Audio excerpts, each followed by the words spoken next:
Ethan Mitchell sat quietly in his office, gazing out of the large floor-to-ceiling windows.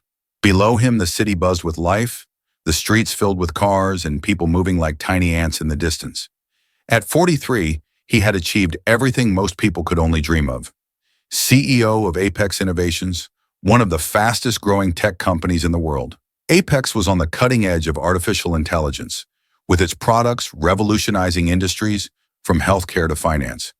Yet as Ethan stared out at the bustling city, a sense of unease gnawed at him. The company was successful, wildly successful. They had just closed another record-breaking quarter, and Apex's latest AI system had been hailed as a game-changer. On the surface, everything was perfect. But beneath that surface, something didn't feel right. Ethan couldn't shake the feeling that he had lost touch with his company. The numbers on his reports were stellar, but those reports couldn't tell him what his employees were really thinking or feeling. He had risen to the top so quickly that he hadn't realized how disconnected he had become from the people who worked day in and day out to make Apex run. His assistant, Grace Thompson, had dropped hints here and there, concerns about employee morale, whispers about work-life balance issues. But Alex Carter, his COO, had always brushed them off as the growing pains of a successful company. "I'm telling you, Ethan, we're in a competitive environment," Alex had said just last week. "People have to step up or step out. It's the nature of the game." Ethan wasn't so sure anymore. Something felt off. The company was growing, but at what cost? His thoughts were interrupted by the sound of Grace's voice over the intercom. "Ethan, your 10 a.m. meeting is here." Ethan turned away from the window, straightening his tie as he approached the conference table. "Send them in." The door opened and Grace entered, followed by Alex. Both of them wore expressions that matched the unease he had been feeling. Grace carried a tablet in her hand, and Alex's usually confident swagger seemed subdued. "Thanks for coming," Ethan said, gesturing to the sleek conference table. "I think we all know why we're here." Alex nodded, his demeanor serious. Grace took a seat, pulling up the latest employee satisfaction reports on her tablet. "It's not good, Ethan," Grace said, her voice low. "Employee satisfaction is down 15% from last year. People are reporting issues with work-life balance, feeling undervalued, and a general lack of trust in management." Ethan furrowed his brow. "What about the open-ended responses? What are people actually saying?" Grace hesitated, exchanging a glance with Alex before continuing. "There are a lot of comments about a toxic work culture, about feeling overworked and underappreciated. Some employees mention favoritism in promotions." Alex interjected, his voice firm. "Look, we've been through a period of massive growth. Some of this is to be expected. It's not unusual for people to feel the pressure when a company scales as quickly as we have." Ethan raised a hand, stopping Alex mid-sentence. "I hear you, Alex, but we can't just write this off as growing pains. These numbers are concerning. We've built this company on innovation and talent, but if we're not taking care of the people behind that talent, we're missing something critical." Grace nodded in agreement. "We could implement some new team-building initiatives, maybe adjust the benefits package." Ethan shook his head. "No, this goes deeper than benefits or team building. Something's off with our culture, and I can't quite put my finger on it." He stood up, pacing the length of the room. "We've got all these reports and surveys, but I feel like we're missing the real story. I need to understand what's really going on here." Alex leaned back in his chair, his arms crossed. "So what do you suggest?" Ethan paused, his mind racing. He remembered something his old mentor had once said to him. "You can't really understand a company until you've walked in the shoes of its lowest paid employee." "I've been thinking," Ethan said slowly, "maybe it's time I got my hands dirty." Grace's eyes widened. "What are you saying?" Ethan stopped pacing and turned to face them, a determined look on his face. "I'm saying I need to see this company from the ground up. No filters, no reports. I want to know what it's really like to work here." Alex laughed, though it lacked his usual confidence. "You can't be serious. You're the CEO of a multi-billion-dollar company. What, you're going to mop floors for a week?" "I am serious," Ethan replied firmly. "I want to go undercover as one of our employees, maybe as a janitor. I need to see what's happening when people think the boss isn't watching." Grace leaned forward, concern written all over her face. "Ethan, with all due respect, that's insane. You're not going to blend in. People will recognize you." We can make it work, Ethan said, a spark of excitement lighting up his eyes. We'll use an agency to place me as a new janitor. I'll grow a beard, wear some glasses, change my hairstyle. You two can help me figure out the details. Grace and Alex exchanged a long look, clearly unsure about this plan. But Ethan was already moving forward in his mind, piecing it all together. I know it sounds crazy, Ethan admitted, but if I don't do this, I'll never understand what's really going on. We need to fix this company's culture, and I can't do that from the top down. Alex sighed. All right, if you're set on this, we'll make it happen. But you need to be careful. You're not exactly the most anonymous person around here. Ethan smiled, feeling more energized than he had in months. I'm counting on you two to make sure I'm not recognized. Let's get started. The following week was a whirlwind of preparation. Ethan worked with a makeup artist to create his new persona. Ethan Moore, a middle-aged man down on his luck, looking for a fresh start as a janitor at Apex. He grew out a short beard, traded his usual polished hairstyle for something more unkempt, and started practicing a slightly hunched posture to sell the look. Grace and Alex arranged for Ethan to be hired through a janitorial services agency, making sure no one at Apex would suspect the new guy in maintenance was their CEO. They even found him a worn-out uniform and scuffed work boots to complete the disguise. The night before his first day as Ethan Moore, he stood in front of the bathroom mirror, barely recognizing the man staring back at him. Gone was the polished CEO in designer suits. In his place stood a weary-looking janitor, ready to dive into the unknown. His wife, Lisa, appeared in the doorway, her arms crossed, a mix of amusement and concern on her face. I still think you're crazy for doing this, she said, wrapping her arms around him. Maybe Ethan admitted with a chuckle, but I need to do this. For the company. For myself. Lisa kissed him on the cheek. Just promise me you'll be careful, and don't forget to eat the lunch I packed you. Ethan laughed, turning to embrace his wife. I'll be the best-fed janitor in the city. But that night, as he lay in bed, sleep wouldn't come. His mind raced with possibilities. What would he discover? Would people treat him differently? Would this wild plan actually work? When the first light of dawn broke through the curtains, Ethan gave up on sleep, quietly got dressed in his janitor's uniform, and headed out the door. The drive to Apex Innovations felt surreal. Ethan had made this trip 1,000 times, but never like this. He parked far from his usual reserve spot, tucked away in a corner of the employee lot. For the first time in years, he wasn't entering the building as the CEO. His heart pounded as he approached the security desk, unsure if his disguise would hold up. Good morning, the security guard said, barely looking up from his computer. ID badge, please. Ethan fumbled with the temporary badge that Grace had arranged for him. Yeah, here you go. It's my first day. The guard glanced at the badge, then back at Ethan. Welcome aboard. Janitorial office is on the basement level. Take the elevator on your left. As the elevator doors closed, Ethan let out a breath he didn't realize he had been holding. Step 1 was complete. He was in. The basement was a world away from the sleek modern offices above. The fluorescent lights flickered slightly, and the air smelled faintly of cleaning chemicals. Ethan found the janitorial office and was greeted by a gruff woman named Rachel Adams, who barely looked up from her clipboard. You must be the new guy. Ethan, right? Ethan nodded. Yeah, that's me, Ethan replied, trying to remember the backstory they'd come up with for his cover. Rachel gave him a once-over, clearly unimpressed. Well, don't get too comfortable. Most new hires don't last long. Follow me.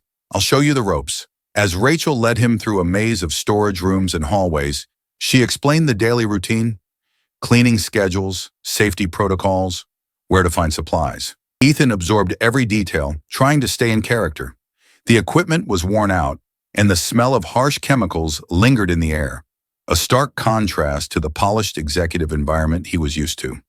Got any questions? Rachel asked as they wrapped up the orientation. Ethan hesitated, deciding to take a risk. Actually, what's it like working here at Apex? Rachel paused, then shrugged. It's a job. Pays better than most places, but don't expect anyone up there. She pointed toward the ceiling, referencing the executive floors. To know you exist. We're invisible to them. Just keep your head down, do your work, and stay out of trouble. A pang of guilt hit Ethan. Was this the reality of the company he'd built? A place where hardworking people like Rachel felt unseen? Before he could dwell on it too much, Rachel handed him a mop and a bucket. "Start with the lobby. I'll check on you later." With that, Ethan was on his own. He pushed the janitorial cart down the hallway, his mind swirling. As he reached the gleaming lobby of the company he had built from the ground up, he couldn't help but feel a strange sense of isolation. For the first time in years, he wasn't the powerful CEO. He was just another worker, invisible to everyone else. As employees streamed into the building, engrossed in their conversations or glued to their phones, no one paid him any attention. A few offered polite nods or muttered thanks when he held the door open. But for the most part, he was ignored. Ethan dipped the mop into the bucket and began to clean the lobby floors. He couldn't shake the feeling of being truly invisible in his own company. But as he worked, he reminded himself why he was doing this. If Apex had problems, he was going to find them and fix them, no matter how uncomfortable it made him. By lunchtime, Ethan had finished cleaning the lobby and made his way to the cafeteria. The bustling space was filled with employees grabbing lunch, laughing, and talking about their projects. Ethan wiped down tables and emptied trash bins, all while keeping his ears open for any insights into the company's culture. It didn't take long for him to overhear things that concerned him. "Did you hear about the new project in R&D?" One excited voice whispered at a nearby table. "I heard they're only pulling people from the top-tier universities for the team." "Yeah, no surprise there," another voice replied bitterly. "It's all about who you know and where you went to school around here." Ethan frowned. He had always prided himself on making Apex a meritocratic company where the best ideas won out regardless of where they came from. But these conversations hinted at a deeper problem: elitism and favoritism. As he continued working, Ethan noticed a group of senior managers sitting at one of the tables. His heart sank when he recognized Alex Carter, his COO, along with several other department heads. He couldn't approach them without blowing his cover, so he stayed back. But he couldn't resist listening in. "I swear, if I have to hear one more complaint from the customer service team, I'm going to lose it," Linda, the head of operations, said with exasperation. "They're like children, always whining about something." The others laughed in agreement, and Ethan felt a wave of disappointment. Linda had always seemed empathetic in their meetings, but hearing her dismiss the concerns of her own employees so casually was disheartening. "Tell me about it," Mark from marketing chimed in. "I had to shut down another idea from one of the junior analysts yesterday. These kids come in with their fancy degrees and think they can change everything overnight." The table erupted into laughter again, and Ethan's stomach churned. Was this how his leadership team really felt about their employees? Was this the kind of culture that had developed at Apex? The more he listened, the more troubled he became. The employees at Apex were clearly divided. Those in power seemed to dismiss or belittle those who weren't. And the idea that the brightest ideas could come from anywhere seemed to have been replaced with elitism and condescension. As the afternoon wore on, Ethan made his way to one of the engineering floors to clean workstations and conference rooms. He noticed the stark contrast between different parts of the office. In one section, a group of young employees worked together in a lively, collaborative atmosphere, their desks filled with the latest gadgets and tech tools. They seemed to have easy access to senior team members and resources. Just a few rows over, however, the mood was completely different. Older employees, like Tom Jenkins, worked in relative isolation, using outdated equipment. There was an invisible but palpable barrier separating the two groups, and it was clear that some employees had better opportunities than others. It was a troubling realization. Ethan had always believed that talent and hard work were what propelled people forward at Apex, but now he was beginning to see the cracks in that belief. As he finished his shift and prepared to head home, Ethan felt exhausted, not just physically but emotionally. He had uncovered more than he had expected on his first day undercover, and none of it was good. The next morning, Ethan entered Apex with a renewed sense of purpose. He had seen enough to know that something was seriously wrong with the company's culture, but he needed to dig deeper. His first stop of the day was the IT department. As he pushed his cleaning cart through the rows of cubicles, he couldn't help but notice one employee who stood out from the rest. Henry, a man in his mid-30s, moved from desk to desk, offering help to his colleagues with a genuine smile. Curious, Ethan deliberately knocked over a stack of papers near Henry's desk. "Oh, let me help you with that," Henry said immediately, crouching down to assist Ethan in gathering the scattered papers. "Thanks," Ethan mumbled, keeping up his janitor persona. "Most folks don't even notice me." Henry looked up, his kind eyes meeting Ethan's. "I'm Henry," he said, extending his hand, "and everyone deserves to be noticed, no matter what job they do." For the next hour, Ethan watched Henry closely. He saw how Henry patiently explained complex technical issues to frustrated colleagues without ever losing his cool. When a new intern struggled with setting up her workstation, Henry was the first to offer help, walking her through the process step by step. But what truly impressed Ethan was how Henry interacted with the support staff. He knew the names of every security guard and cafeteria worker. When the mail clerk came by with a heavy package, Henry immediately stood up to help him carry it. "You're always so nice to everyone, Henry," a coworker commented. "How do you do it?" Henry shrugged, a modest smile on his face. "We're all in this together, aren't we? A little kindness goes a long way." Ethan felt a glimmer of hope. People like Henry were the heart and soul of what Apex was supposed to be. If only that spirit of kindness and collaboration could spread throughout the company. But as the day wore on, that glimmer of hope was overshadowed by more troubling discoveries. Later in the day, Ethan found himself on the executive floor, cleaning one of the plush corner offices. He overheard a conversation between two senior managers about a promotion. Sarah, a longtime employee, had been passed over for the position, despite her stellar performance reviews.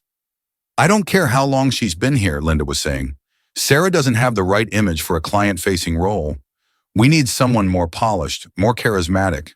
"But her reviews have been excellent," David, the other manager, countered. "She knows the product inside and out." Linda scoffed. "Performance isn't everything. We need someone who fits the Apex brand." "What about that new guy, Chris? He's got the look, and he's great at networking." Ethan's stomach turned as he realized what was happening. Apex wasn't promoting based on merit. It was promoting based on appearances and networking. The very principles he had founded the company on were being eroded. As the day came to a close, Ethan couldn't shake the feeling that he had uncovered only the tip of the iceberg. There was more going on at Apex than he had ever realized, and it was going to take everything he had to fix it. But one thing was clear: the journey had only just begun. The next few days as Ethan Moore were a whirlwind of new revelations. Each floor of Apex Innovations told a different story, yet all shared the same troubling undertones. The surface-level success hit a workplace struggling under pressure, favoritism, and a lack of appreciation for the people driving the company forward. By the end of the week, Ethan had developed a routine. He arrived early, parking far from his usual reserved spot, and entered through the employee entrance, greeting the security guard who now barely noticed him. As a janitor, he had become truly invisible to most of the employees, allowing him to see what they didn't want the higher-ups to know. On Friday morning, while cleaning the finance department, Ethan came across Angela, one of the senior accountants, working late at her desk. Her face was drawn with exhaustion, and her desk was cluttered with reports and financial statements. Ethan had been instructed to clean the desk after hours, but as he approached, he couldn't help but overhear her muttering to herself, "These numbers don't add up. If we don't catch this discrepancy, it could cause huge issues down the line."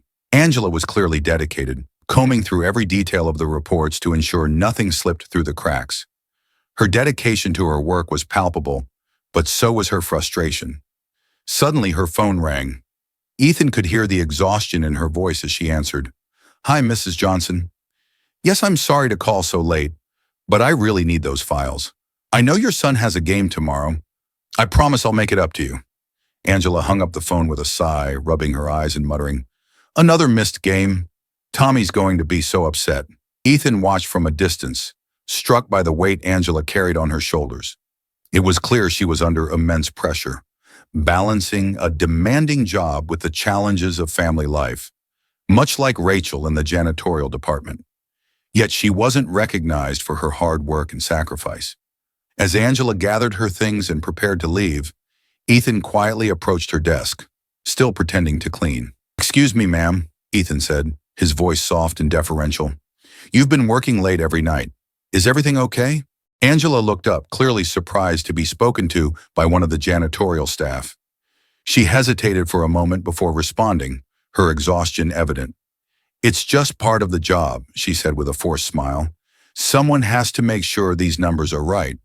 But surely your hard work is recognized, Ethan pressed gently. Angela let out a bitter laugh. Recognized? Hardly. I've been passed over for promotion 3 times now because I can't make it to the after-work drinks and team-building exercises. Never mind that I'm here every night fixing problems no one else sees. Her words hit Ethan like a punch to the gut. How had things gotten this bad? How had someone so dedicated, someone who clearly cared about the company's well-being, been overlooked and dismissed simply because she couldn't play the social game? As Angela left, Ethan made a mental note to look into her situation more closely once his undercover stint was over. But the more he thought about it, the more it became clear that Angela's story wasn't an isolated incident. There were likely dozens, if not hundreds, of employees at Apex facing similar challenges.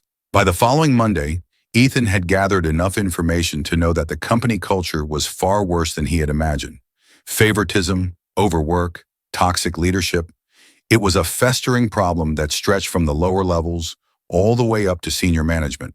And it all came to a head when he overheard a conversation between Alex Carter and several other executives in a closed-door meeting on the executive floor. Ethan had been assigned to clean the offices after hours, and as he approached the conference room, he couldn't help but overhear the heated discussion. "I don't care if it's unpopular," Alex was saying, his voice sharp. "We need to hit these numbers, or the board's going to have our heads. Cut the bonuses, lay off the lower-level staff if we have to. Do whatever it takes."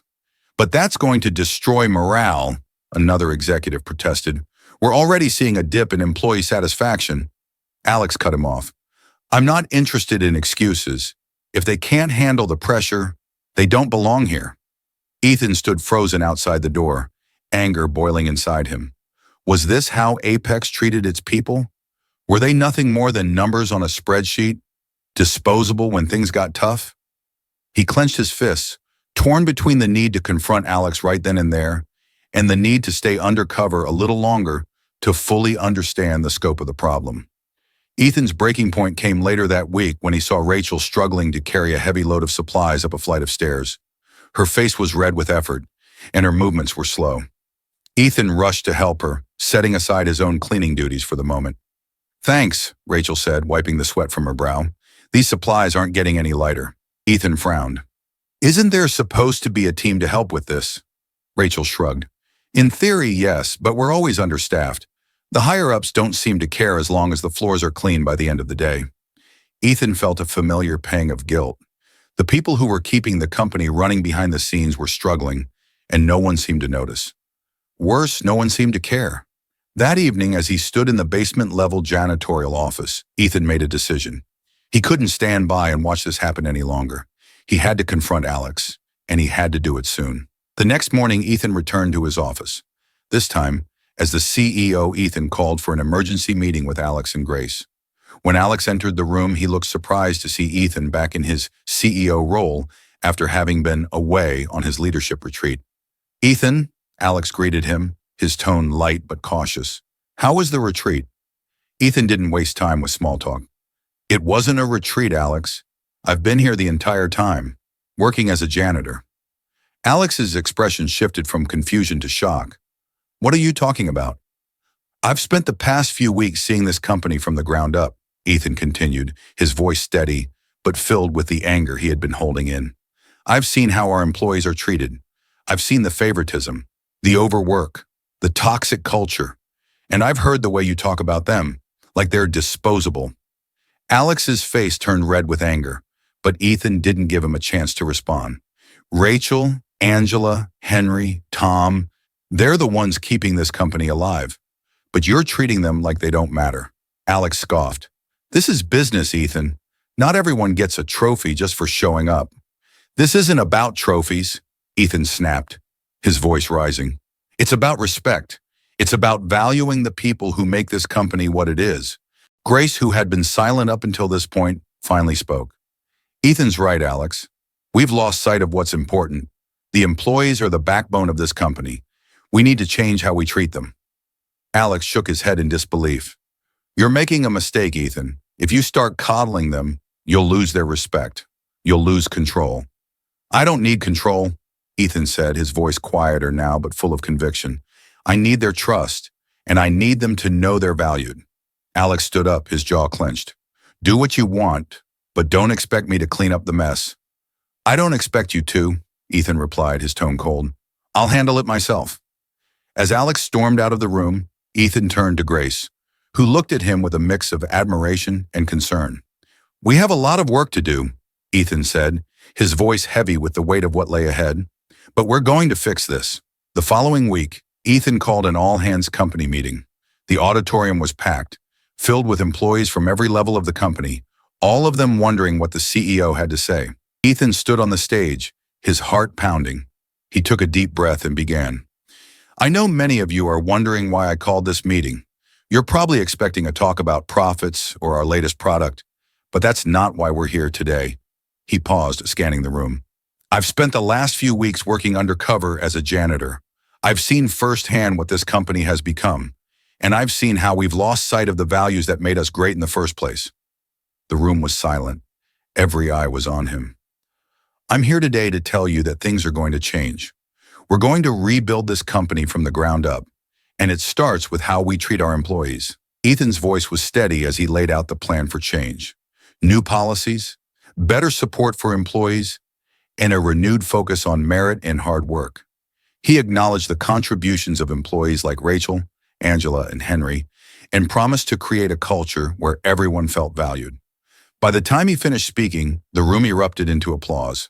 It was a small step, but it was the first step toward healing the company's broken culture, where Ethan begins the process of rebuilding, but encounters deeper challenges that threaten to pull him back into conflict. The applause in the auditorium still echoed in Ethan's ears as he walked off the stage. His heart raced, not from the thrill of the moment, but from the weight of the responsibility he had just taken on. The entire company was looking to him to deliver on the promises he had made, and while the first step was complete, the real work was just beginning. In the days following the company-wide meeting, Ethan focused on implementing the changes he had promised. He met with Grace daily, working closely with her to overhaul the company's policies. Alex's departure had left a significant hole in senior leadership, but rather than filling it immediately, Ethan chose to take on more responsibility himself. He didn't want to risk bringing in someone new who didn't align with the new direction he was steering Apex toward. But as the initial excitement from the meeting began to fade, reality started to set in. Change wasn't going to happen overnight. Angela, now more confident after the public acknowledgement of her hard work, sent Ethan a detailed proposal for restructuring the accounting department to improve efficiency and morale. Henry had become a key player in the discussions around company culture, offering suggestions on how to foster a more collaborative and respectful environment. But others, particularly those who had thrived under the old system, were less enthusiastic. Whispers started circulating among the senior managers. Some, like Linda, resented the new direction and saw it as a direct threat to their authority. Others, unsure of their future under Ethan's new leadership, simply kept their heads down, hoping to weather the storm without being noticed. One morning, just as Ethan was settling into his office, Grace entered, looking troubled. We've got a problem, she said, dropping a stack of papers onto his desk. Several department heads are pushing back against the changes. They're not openly defying you, but they're dragging their feet on implementing the new policies. Some are even complaining that you're turning Apex into a soft company. Ethan frowned, flipping through the papers. Complaints about the new work-life balance initiatives, the increased focus on employee well-being, and the removal of some performance-based bonuses littered the pages. It was clear that some members of management were resisting the new direction. They're not getting it, Ethan muttered.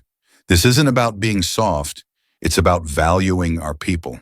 Grace nodded, her face drawn with worry. I know, but some of these managers have been with the company for years. They're used to operating a certain way, and if they don't get on board, Ethan knew what she was implying. If they didn't get on board, the company would continue to fracture. Worse, the culture he was trying to rebuild could collapse before it even took root. Later that day, Ethan called an emergency meeting with several of the department heads, including Linda. He could sense the tension in the room the moment he walked in. Linda sat with her arms crossed, her expression tight with defiance. Mark, from marketing, seemed equally irritated, while others wore looks of uncertainty. Ethan didn't waste any time. I've been hearing some feedback that the changes we're making aren't being fully supported. That stops today. Linda rolled her eyes.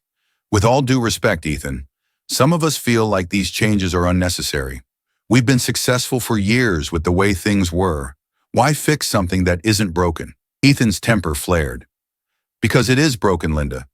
You might not see it, but I've seen it firsthand. This company's success has come at a cost, and that cost is the well-being of our employees. Mark scoffed. So now we're prioritizing feelings over performance. Ethan stared him down, his voice steady but firm. We're prioritizing people. People who make this company what it is. If you can't see that, then maybe this isn't the place for you. The room went silent. Linda and Mark exchanged glances, clearly taken aback by Ethan's directness. After a tense moment, Linda finally spoke, her voice laced with sarcasm. So what? You're going to fire all of us if we don't fall in line? I'm not looking to fire anyone, Ethan replied, his voice calm. But I won't let the old culture sabotage the future of this company. You're either part of the solution or you're part of the problem. The meeting ended without any resolution. As the department heads filed out, their expressions were a mix of frustration and uncertainty. Ethan knew this battle wasn't over.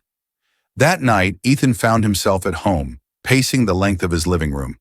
His mind raced with everything that had happened over the past few days. The resistance from his senior managers had shaken him more than he cared to admit. He had expected some pushback, but the depth of their opposition caught him off guard. Lisa, his wife, sat on the couch, watching him with a mix of concern and understanding. You've been quiet since you got home, she said gently. What's going on? Ethan sighed, running a hand through his hair. I thought things would get easier once I confronted the issues at Apex. But now it feels like I'm fighting a war on multiple fronts. The managers are resisting the changes, and I don't know if I can turn this ship around before it sinks. Lisa stood up, crossing the room to stand beside him. You're trying to change an entire company culture. That's not something that happens overnight. I know, Ethan replied, his voice weary. But what if I can't do it? What if I've already lost them? Lisa placed a hand on his arm, her voice soft but firm. Ethan, you didn't build Apex by being afraid of failure. You saw an opportunity and you took it. This is no different. You're giving people a chance to be part of something better. Some will resist, but the ones who believe in what you're doing will follow you. Ethan looked at her, his expression filled with doubt. But what if it's not enough? What if I can't fix what's broken? Lisa smiled gently. You can't fix everything overnight, but you can keep moving forward, one step at a time. And if anyone can make this work, it's you. Her words offered some comfort, but the weight of the task ahead still pressed heavily on Ethan's shoulders. He knew that the path to change was going to be longer and more difficult than he had ever anticipated. The next day, Ethan returned to work with a renewed sense of determination. If the senior managers weren't going to fully support the changes, then he would focus on the employees who were. His first stop was Rachel, the janitor who had unknowingly been his guide during his undercover stint. She was in the cafeteria taking a quick break between cleaning shifts when Ethan approached her. Rachel, Ethan said, offering her a warm smile. Mind if I sit with you for a minute? Rachel looked up, surprised to see him. Of course, Mr. Mitchell. What can I do for you? Ethan sat down, his tone casual but sincere. I wanted to thank you. You've been with Apex for a long time, and your work is often overlooked. But I've seen firsthand how much you do to keep this place running. Rachel's eyes widened slightly, clearly taken aback by his words. I just do my job, sir. Nothing special. It is special, Ethan countered. You care about what you do, and that matters. I want you to know that we're making changes to recognize people like you. People who work hard and deserve more than just a paycheck. Rachel nodded, her face softening. Thank you, Mr. Mitchell. It means a lot to hear that. After their conversation, Ethan continued making his rounds, speaking to employees across various departments. He met with Tom Jenkins, the senior software engineer who had been overlooked for promotions, and Samantha Bennett, the young marketing executive whose ideas had been dismissed in the past. He made it clear to them that their voices would now be heard. Ethan knew that rebuilding trust would take time, but he was determined to make sure that every employee, from the janitors to the engineers, felt valued and respected. As the weeks passed, Ethan began to see small signs of progress. Employee morale slowly improved, and the changes in policy were starting to take root. But not everyone was on board, and the resistance from the senior management team continued to simmer beneath the surface. It all came to a head one afternoon when a major client called to express dissatisfaction with a project that was behind schedule. Ethan immediately gathered the senior team for a crisis meeting. "We've got a problem," Ethan said as the team assembled in the boardroom. "Our AI product is falling behind and the client is getting restless." Linda crossed her arms, clearly annoyed. "This is what happens when you prioritize employee well-being over performance." Ethan's temper flared, but he held it in check. "This isn't about employee well-being. This is about leadership. We let this project slip because we've been too focused on short-term gains and not enough on long-term planning." The tension in the room was palpable, but Ethan wasn't backing down. "We're going to fix this," he said, his voice calm but authoritative. "We're going to refocus on the core values that made Apex great, and that starts with this project. I want everyone to collaborate on this. No silos, no egos. We need to get this done." The room fell silent. For a moment, Ethan wondered if anyone would push back, but then, to his surprise, Tom Jenkins spoke up. "I think we can make this work," Tom said, his voice steady. "We just need to restructure the team and prioritize the key deliverables." Ethan nodded, grateful for Tom's input. "Let's do it." Over the next week, Ethan watched as the team came together in a way they hadn't before. Under Tom's leadership, the project was back on track, and the client was reassured that Apex was still capable of delivering top-quality results. In the meantime, Ethan's efforts to rebuild the company culture were beginning to pay off. Employee satisfaction was slowly climbing, and the trust that had been lost was starting to be restored. One afternoon, as Ethan walked through the office, he passed by Henry, who was leading a group of interns through a coding workshop. The sight brought a smile to Ethan's face. This was the Apex he had envisioned, a place where collaboration and innovation thrived. As the team wrapped up the AI project, Ethan gathered everyone for a final review. The sense of pride in the room was palpable, and for the first time in a long time, Ethan felt like the company was moving in the right direction. This section brings the emotional journey to a point of reflection and rebuilding. Ethan's confrontation with his senior team and his efforts to connect with employees like Rachel, Tom, and Henry mark a significant shift in the company's culture, but the road ahead is still uncertain. The story is now ready to move toward the final climax, where Ethan will face his greatest challenge yet, and the ultimate test of his leadership will come to fruition. Shall I continue with the next part, where the tension rises once more and we build toward the final emotional high point? Weeks had passed since the team successfully completed the AI project, and on the surface, things seemed to be improving at Apex Innovations. Employee morale was gradually climbing, and the new policies focused on well-being and inclusion were taking root. Ethan felt like they were finally moving in the right direction. But underneath the surface, the resistance from some of the senior managers continued to brew. Not everyone was happy with the changes Ethan had implemented. Some, like Linda and Mark, still resented the focus on employee well-being over performance metrics, and they weren't shy about their displeasure. One afternoon, Grace entered Ethan's office, looking more stressed than usual. She placed a folder on his desk, her lips pressed into a tight line. "What is it?" Ethan asked, sensing bad news. "We've got a bigger problem than we thought," Grace said, sitting down across from him. "There's been talk among some of the senior managers about pushing back against the new policies. They're quietly meeting with some of the board members, trying to convince them that your changes are damaging the company's bottom line." Ethan felt a chill run down his spine. He had known there was resistance, but this was worse than he'd anticipated. If the board turned against him, everything he had worked for, everything he had fought to change, could be undone in an instant. Grace continued, her voice low. "I overheard Linda talking with a couple of the other department heads. They're pushing the narrative that the company is suffering financially because we're focusing too much on the softer aspects of management." Ethan stood up, pacing the length of his office. "That's ridiculous. The company is in a better position now than it's been in years. Our products are strong, and the team is more engaged than ever. I know, Grace said, her eyes full of concern. But some people aren't willing to see that. They're still stuck in the old ways of thinking. Ethan stopped pacing and looked out the window, his jaw tight. He had anticipated opposition, but the idea that senior managers were working against him, potentially sabotaging the company from the inside, made his blood boil. If he didn't act quickly, he risked losing everything. We need to call a meeting with the board, Ethan said, turning to Grace. I'm not going to let them undo the progress we've made. The next day, Ethan stood in front of the board members in a sleek, glass-walled conference room. The atmosphere was tense, and he could feel the weight of their judgment bearing down on him. Linda and Mark sat at one end of the table, their expressions cool and detached. Ethan took a deep breath and began. I've called this meeting because I believe there's been some misunderstanding about the direction I've taken the company. I want to be clear.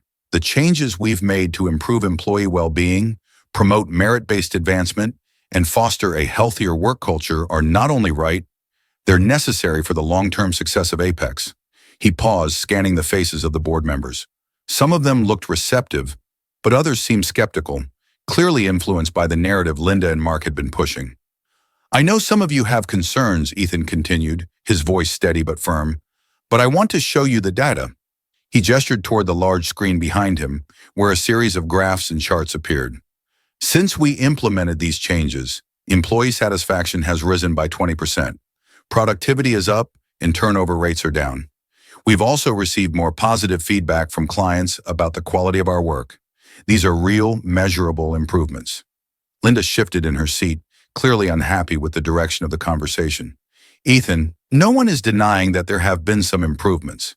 But the fact is, profits have dipped in the short term. We're losing some of our competitive edge because we're spending too much time coddling employees instead of focusing on performance.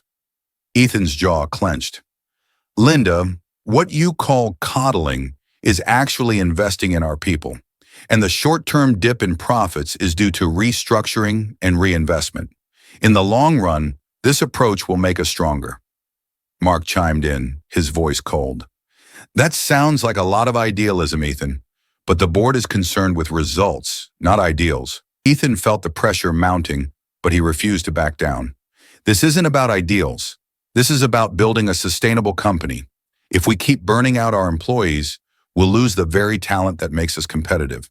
I've spent time undercover, as some of you know, seeing this company from the ground up. What I saw shocked me, and it's why I'm fighting so hard for these changes. If we don't value our people, this company will collapse from the inside. The room fell silent. For a moment, it seemed like no one would speak. Then Rachel Adams, who had been invited to present as a representative of the employees, stood up from the back of the room. With all due respect, Rachel began, her voice steady but emotional. I've worked here for years, and I've never felt more respected than I do now. I used to feel invisible, like my hard work didn't matter. But in the past few months, I've seen real changes. People are talking to each other. Managers are listening. It feels like we're part of something again. Rachel's words hung in the air, and Ethan could see that they were having an impact. Some of the board members were nodding, clearly moved by her testimony. Linda, however, wasn't done. That's a nice sentiment, but nice sentiments don't keep the company profitable. Ethan turned to the board, his voice resolute. If we go back to the old ways, we'll lose more than just profits.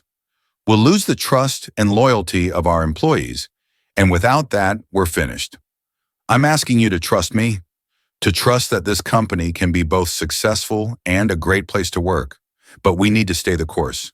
The tension in the room was palpable as the board members exchanged glances. Finally, the chairman, Robert Hayes, spoke up. I think we've heard enough, Robert said. He turned to the other board members. Let's vote. The room fell silent as the board members cast their votes. Ethan held his breath, his heart pounding in his chest. After what felt like an eternity, Robert looked up. The board has decided to continue with the changes Ethan has implemented. We believe in the long-term vision he's laid out. Relief washed over Ethan as the decision was announced. But he knew this wasn't the end. There was still work to be done. After the board meeting, Ethan returned to his office, feeling a mixture of relief and exhaustion. He had won the battle, but he knew the war to transform Apex was far from over. That evening, as he sat at his desk, Tom Jenkins stopped by. Tom had become one of the biggest advocates for the new direction, and his leadership during the recent AI project had proven invaluable. "I heard the board backed you," Tom said with a smile. "That's great news." "Yeah," Ethan said, leaning back in his chair. "But it was too close." Tom nodded, his expression serious. "You did the right thing, Ethan. This company is worth fighting for. And people like Rachel, Angela, Henry, they're the reason we'll make it through." Ethan smiled, grateful for Tom's support. "Thanks, Tom. It's not going to be easy, but with people like you on board, I know we can do it." As Tom left, Ethan felt a sense of hope. For the first time in a long time, he believed that the company could truly change. The resistance was still there, but the cracks in the old system were beginning to show. With each small victory, they were building something new, something better. Just as things seemed to be turning around, a crisis hit that threatened to undo everything. One of Apex's largest clients had discovered a flaw in their AI system, a flaw that, if not fixed quickly, could cause serious damage to their business. The news hit like a bombshell. Ethan immediately called a meeting with his senior leadership team, including Grace, Tom, and Henry, to assess the situation. "This could be catastrophic," Grace said, her voice filled with urgency. "We need to address it immediately." Ethan nodded, his mind racing. "Tom, how quickly can we get a team together to fix this?" Tom frowned, his brow furrowed in concentration. "It's a major issue, but I think we can handle it if we get the right people on it." Henry chimed in. "We need to act fast, but we can't rush it. If we don't get it right, we'll make things worse." Ethan felt the weight of the decision pressing down on him.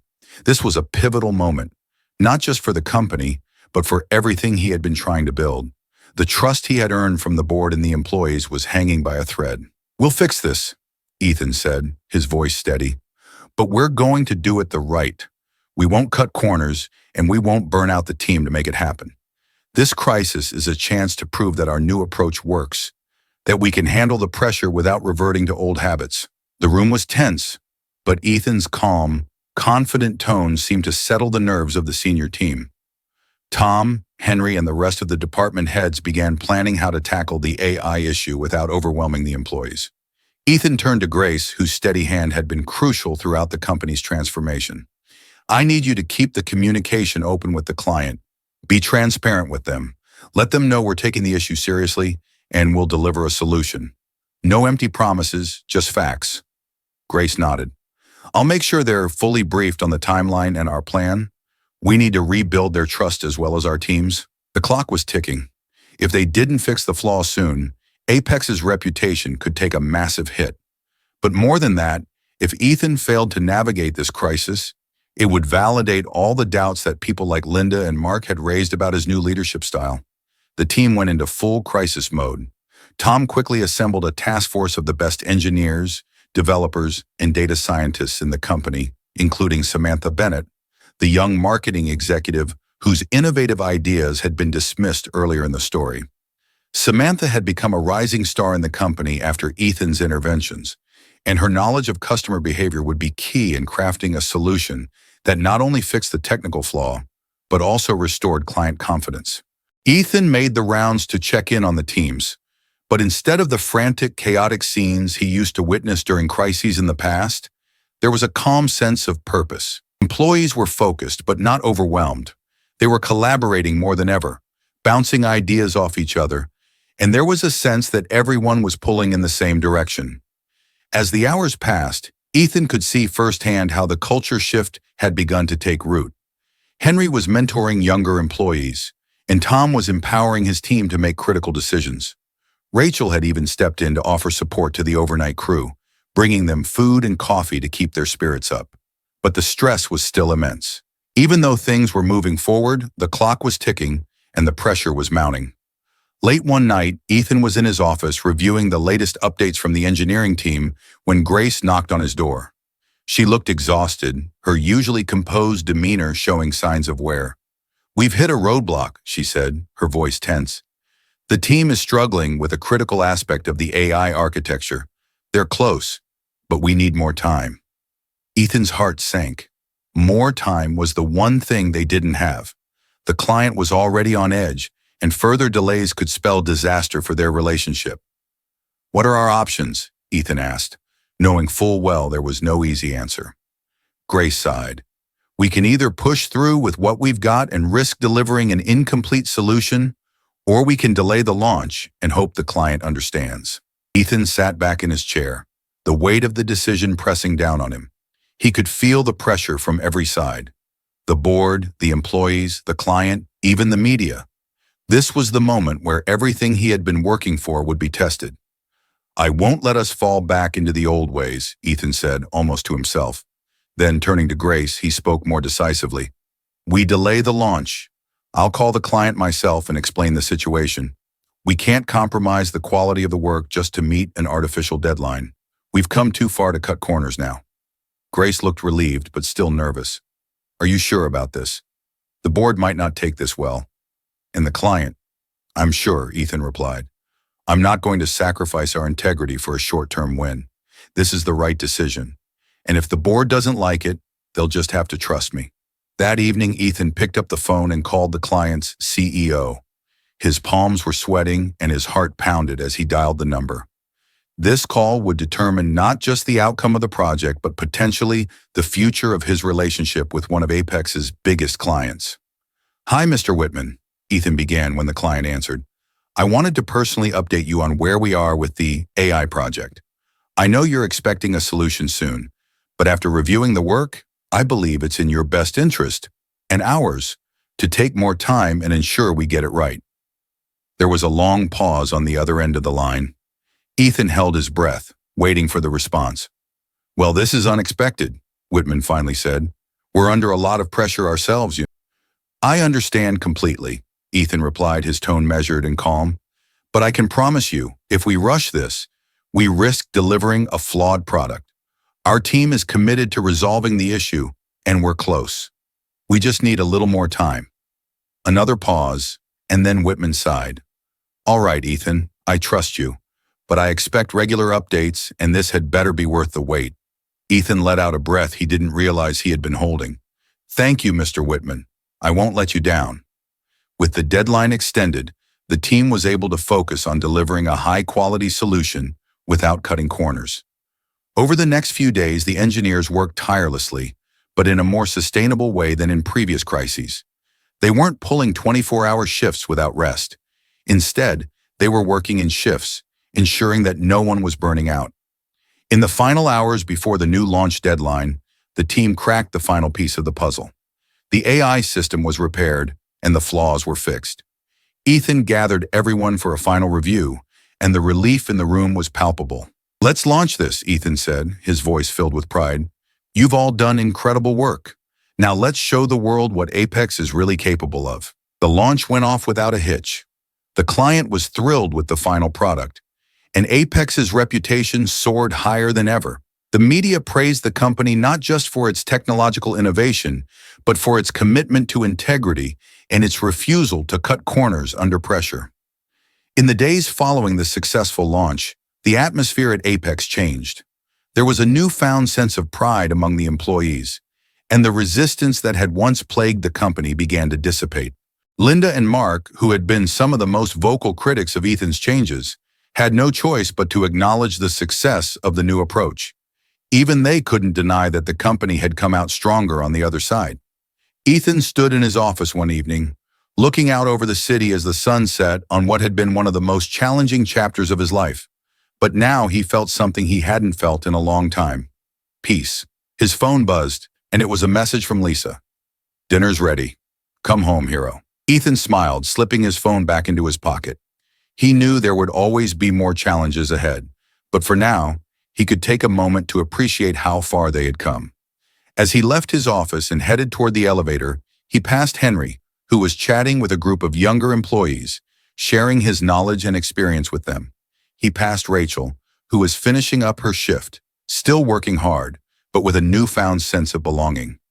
And he saw Tom, who was leading a team of engineers in a brainstorming session, energized and inspired.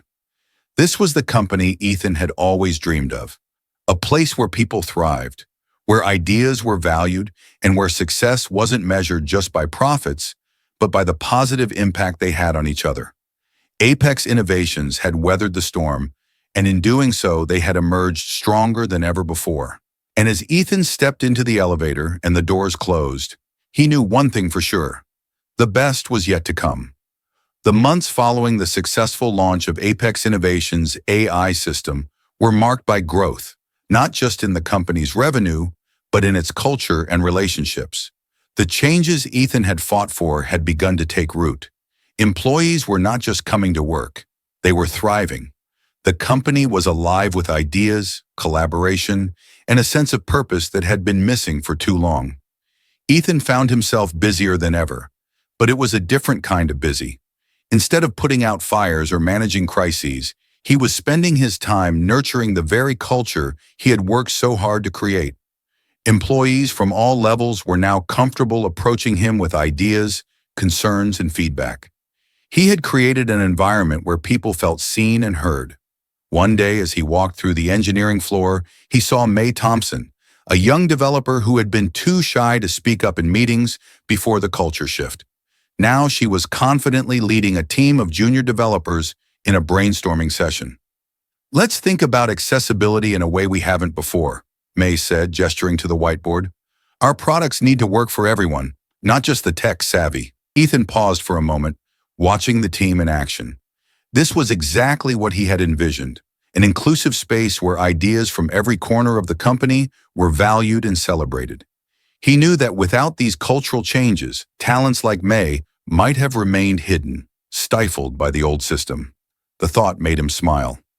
This was the real success story of Apex Innovations: the people. One afternoon, Ethan found himself in a familiar conference room, sitting across from Linda. Her demeanor had changed drastically since their confrontation in the boardroom months earlier. Gone was the cold, calculating executive who had dismissed employee well-being as secondary to performance. In her place was someone who, like Ethan, had learned hard lessons about leadership. "I've been thinking a lot about what happened," Linda said, her voice calm. "I realize now that I was too focused on the numbers. I lost sight of what really matters: our people." Ethan nodded, appreciating her honesty. "It's not easy to see things clearly when you're in the middle of it. I know I've made mistakes too." Linda sighed. "I wish I had seen it sooner, but I'm grateful for the chance to change. This company, these people, they deserve better, and I'm committed to doing my part." Ethan smiled, genuinely moved by her words. "I'm glad to hear that, Linda. I think we all have room to grow. The important thing is that we keep moving forward, together." The conversation was a turning point. Linda had been one of the biggest critics of the new direction, but now she was an ally in pushing the company toward a better future. It was a testament to how much had changed and how much more was still possible. A few weeks later, Ethan stood in front of the company once again, addressing all employees in a company-wide meeting. This time, however, the tone was different. The tension and uncertainty from months earlier had been replaced with energy, excitement, and a sense of unity. Ethan looked out at the crowd, many of them familiar faces: Rachel, Henry, Tom, Grace, Samantha, and so many others who had played a crucial role in transforming Apex into what it had become. There was a renewed spirit in the air, one that was unmistakable. "Thank you all for being here," Ethan began, his voice filled with gratitude. "As we look forward to the future of Apex Innovations, I want to take a moment to reflect on how far we've come. This journey hasn't been easy, and there have been moments of doubt. But through it all, we've stayed true to what matters most: our people." The crowd listened intently, many nodding in agreement. "We've proven that success doesn't have to come at the expense of our well-being. We've shown that we can innovate and thrive while treating each other with respect and kindness. And we've built a company that values every single person, from the janitors to the executives." There was a ripple of applause as Ethan paused to let the words sink in. "But our journey isn't over," he continued. "There will always be challenges ahead. There will always be moments where we're tested, but now we face those challenges together. We've built something special here, and I know that the best is yet to come." The applause grew louder, and Ethan felt a swell of pride. This wasn't just a company anymore. It was a community. Later that evening, Ethan sat at home with Lisa, enjoying a quiet dinner. The past year had been one of the most challenging of his life, but it had also been the most rewarding.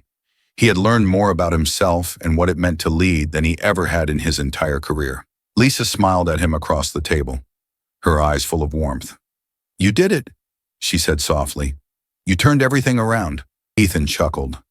"I didn't do it alone. The team, the employees, they're the real heroes. I just helped guide them in the right direction." Lisa leaned forward, her tone more serious. "You did more than that, Ethan. You changed the way they see themselves and each other. That's no small feat." Ethan thought about her words for a moment, feeling the weight of their truth. He had changed the company, yes, but the company had also changed him. He wasn't the same person he had been when he first stepped into his role as CEO. He was more patient, more empathetic, and more in tune with the people around him. "I think we've all grown," he finally said, "but I'm ready for whatever comes next." The next morning, as the sun rose over the city, Ethan arrived at the Apex headquarters earlier than usual. He walked through the familiar hallways, feeling a deep sense of peace. Everything had changed, but it was all for the better. He made his way to the rooftop garden, a new addition to the building, designed to give employees a place to relax and recharge. As he stood there looking out at the skyline, Ethan took a deep breath, letting the cool morning air fill his lungs. He had come so far. The company had come so far.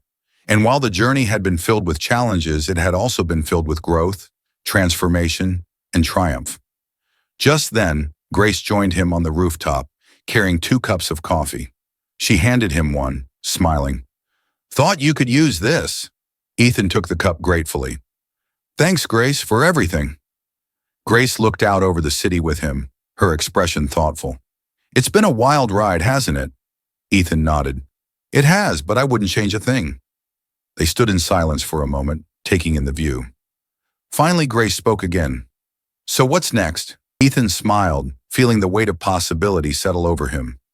"We keep building, we keep growing, and we make sure Apex continues to be the kind of company we're proud of."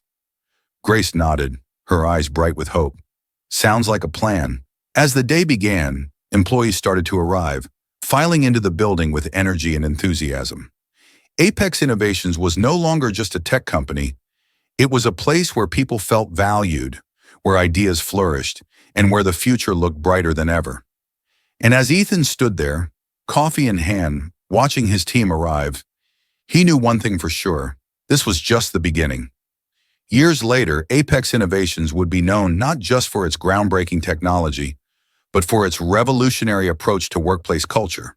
The changes Ethan had implemented became the foundation for a new kind of company, one that prioritized people as much as profits and innovation as much as integrity. And for Ethan Mitchell, the journey of transforming Apex had transformed him too. He had become the leader he had always hoped to be, a leader who wasn't just at the top, but who walked alongside his team, lifting them up, empowering them to be their best. As he looked back on his journey, he knew that the most important legacy he could leave wasn't the products Apex created, but the people it had nurtured.